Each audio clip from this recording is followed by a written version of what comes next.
በዋናነት እያራገቡ ያሉትን የአቶ ታዬን ጉዳይ በተመለከተ ምንድነው የሚሆነው ስለማይታወቅ አማራን ላጠፋ ነው አለ። ምስጢሩ ነው እንዳይቀር።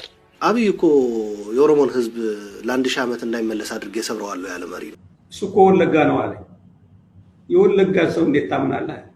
በሁለተኛ ደረጃ ተመሳሳይ ጊዜ በተከታታይ ታስታውሱ እንደሆነ ሌላው አካባቢ ሪሌቲቭ ሰላም ባለበት ወለጋ ጦርነት ውስጥ ነው። የፋኖ ተረት ልቦለድ ትርክት እየተነነ ስለመጣም ለዛች ግብአት እንዲሆን የተፈበረከች ነች። ሁሌ ተመሳሳይ ነገር ነው። ተቃውሞን ስልጣን ላይ ያለ መንግስት በተለያየ መንገድ ሰዎችን ሊያስከፋ ይችላል። ሰዎች በስልጣን ሊከፉ ይችላሉ። በተለያየ መንገድ በጥቅም ሊከፉ ይችላሉ። ፖሊሲው ላይ ላይስማሙ ሁሉ ይችላሉ።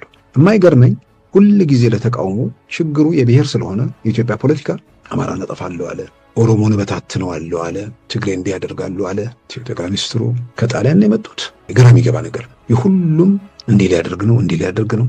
በሐሳብ ታግሎ በጠመንጃም ታግሎ በሁሉም መንገድ ተፍጨርጭሮ ሞክሮ የከሰረና የመከነ ኃይል እንዲህ አይነት አጀንዳዎችን እያውለበለቡ አላስፈላጊ ነገሩ ስንት ማለቱ ለማንም አይጠቅምም። ለምን ምን ስላደረገ ይሄኛው ወይም ያኛው ማህበረሰብ ጠቅላይ ሚኒስትሩ በዚህ ወይም በዚያኛው ብሔረሰብ ላይ አሉታዊ አስተያየት ሲሰጡ በኢትዮጵያ ሕልውና ላይ ተቃራኒ ነገር ሲናገሩ አድምጠን ሰምተን አናቅም።